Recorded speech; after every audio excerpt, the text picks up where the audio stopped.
A paz do Senhor Jesus seja aí sobre a sua vida. Eu sou a ministra de adoração Kelly Oliveira e recebi aqui a incumbência da nossa irmã Camila de estar trazendo uma palavra intitulada O Deus de Promessas. Vai ser uma palavra breve, mas antes eu queria orar com você. Vamos orar? Pai Todo-Poderoso, Pai maravilhoso, em nome de Jesus, Pai, eu te agradeço por esse dia, Pai, e te peço, Deus, perdoa os nossos pecados, vem falar conosco de forma poderosa, Espírito Santo de Deus, que o Senhor Deus venha hoje avivar a fé do teu povo, que muitas das vezes receberam talvez promessas do Senhor que ainda não se cumpriram e talvez estejam entristecidas por isso, mas que elas se animem hoje, que elas venham ser lembradas que o Senhor que faz promessa, cumpre promessa, porque o Senhor é fiel. Assim eu oro, Pai, em nome de Jesus. Amém. Glória a Deus. Eu esqueci de falar, eu sou membro da Igreja Batista Atos 2, do pastor Vladimir Castro.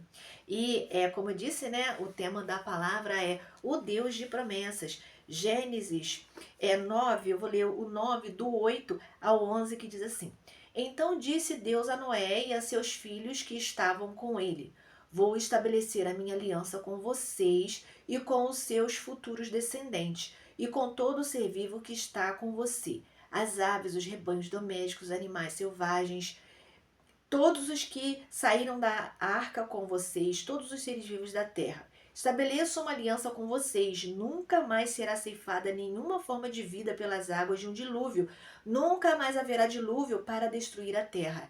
E Deus prosseguiu: Este é o sinal da aliança que estou fazendo entre mim e vocês, e com todos os seres vivos que estão com vocês para todas as gerações futuras. O meu arco que coloquei nas nuvens será o sinal da minha aliança com a terra.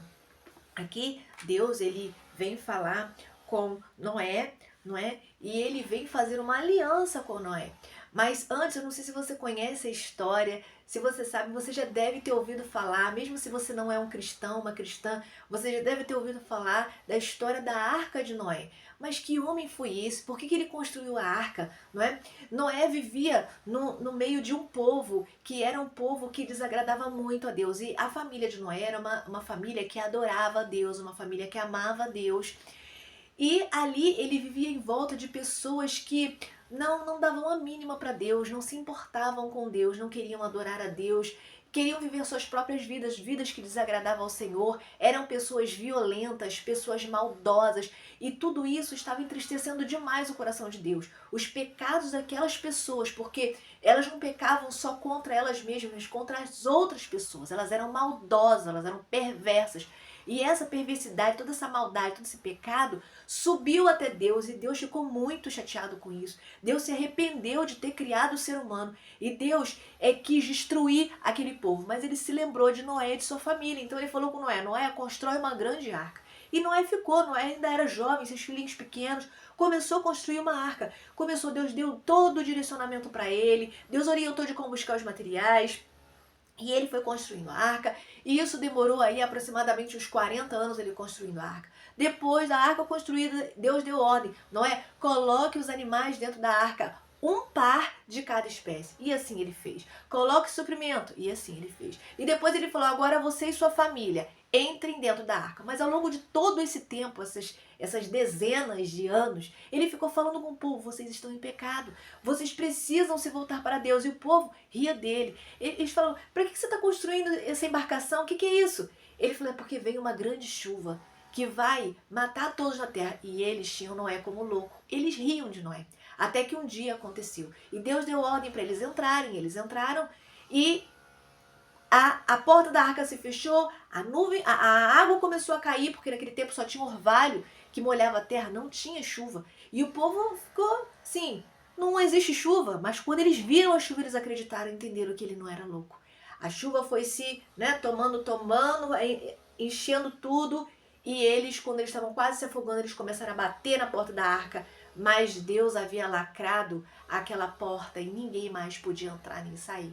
E aí a arca começa a tomar o seu espaço e ela começa a boiar, todo aquele povo morre, os animais que ficaram também morreram, só se salvaram a família de Noé, aqueles poucos animais que ele conseguiu colocar, que foi um par de cada espécie, conforme o Senhor havia ordenado ali.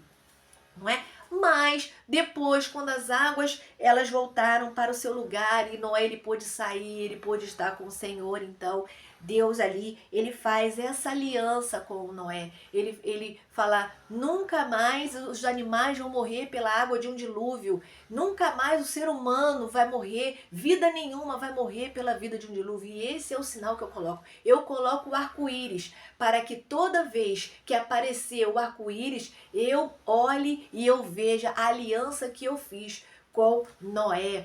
Então, o que a gente pode aprender, não é?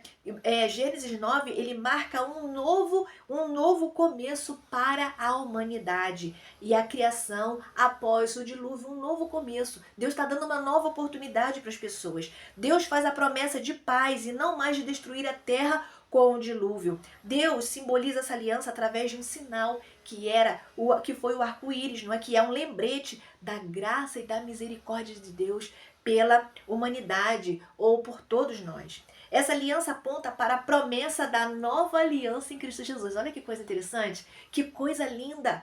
Essa aliança que Deus fez com Noé aponta para a promessa da nova aliança em Cristo com relação à reconciliação com Deus. O arco-íris prefigura a graça e a misericórdia de Deus que se manifesta plenamente em Cristo Jesus. Você entende isso? Então Deus fez uma aliança com Noé. E hoje Deus fez uma aliança conosco. Através de Cristo Jesus. Você já recebeu Jesus. Porque hoje nós temos a promessa de salvação da nossa alma. Através do sangue vertido de Jesus na cruz do Calvário. Noé aponta para uma realidade maior. Cristo é a arca da salvação. Salvação das águas do julgamento de Deus. Então Noé está apontando para um futuro de salvação, entende? Toda essa questão, tudo que aconteceu ali, está sendo um apontamento para Cristo como a arca de salvação das águas do julgamento, o julgamento que poderia nos conduzir à morte eterna, mas pela graça de Jesus recebemos salvação. O arco-íris é o sinal da fidelidade de Deus em não destruir a terra, em não nos destruir, mas ser misericordioso e nos poupar. A morte e ressurreição de Cristo são a garantia da salvação para aqueles que creem. Eu quero dizer para você que a maior de todas as promessas que o Senhor fez para a nossa vida foi salvação em Cristo Jesus. Então Deus lá atrás, Ele deu oportunidade de recomeço para as pessoas através da família de Noé. E hoje Ele te dá uma oportunidade para você que ainda não conhece Jesus, de você recomeçar em Cristo. E você que já está nos caminhos do Senhor, que de repente esteja aí, poxa, Deus me fez promessa, mas ainda não se cumpriu. Eu quero dizer para você que quando Deus falou com Noé que ia chover sobre a terra, ainda se passaram aí aproximadamente umas 4 décadas ele aguardando. Eu não quero dizer que você vai esperar tudo isso. Várias pessoas tiveram que aguardar, não é? Abraão aguardou mais de 20 anos por Isaac. Eu conheço pessoas que moram aqui próximas de mim, que Deus falou, vou te dar uma filha menina. E a mulher, depois que já estava com os filhos casados, teve uma filha menina. Então o nosso Deus é um Deus de promessa, mas nós não sabemos quando as promessas vão se cumprir. E quando a promessa não se cumprir na tua vida, persevera, permanece firme, porque o nosso Deus é fiel. Ele cumpriu o que ele disse para Noé. Choveu e Deus salvou a família de Noé. E Deus fez uma aliança com Noé. Isso apontou lá para Jesus Cristo. Jesus veio e fez uma aliança também conosco. Jesus morreu na cruz e nos salvou. Então, Deus é fiel. Vale a pena sim confiar nesse Deus. Persevera, confia, porque o Deus de promessa é também fiel para cumprir promessa na minha e na sua vida. Guarde essa palavra no seu coração, não só com você, mas compartilhe aí com quem precisa ouvir. Fica na paz, um abraço.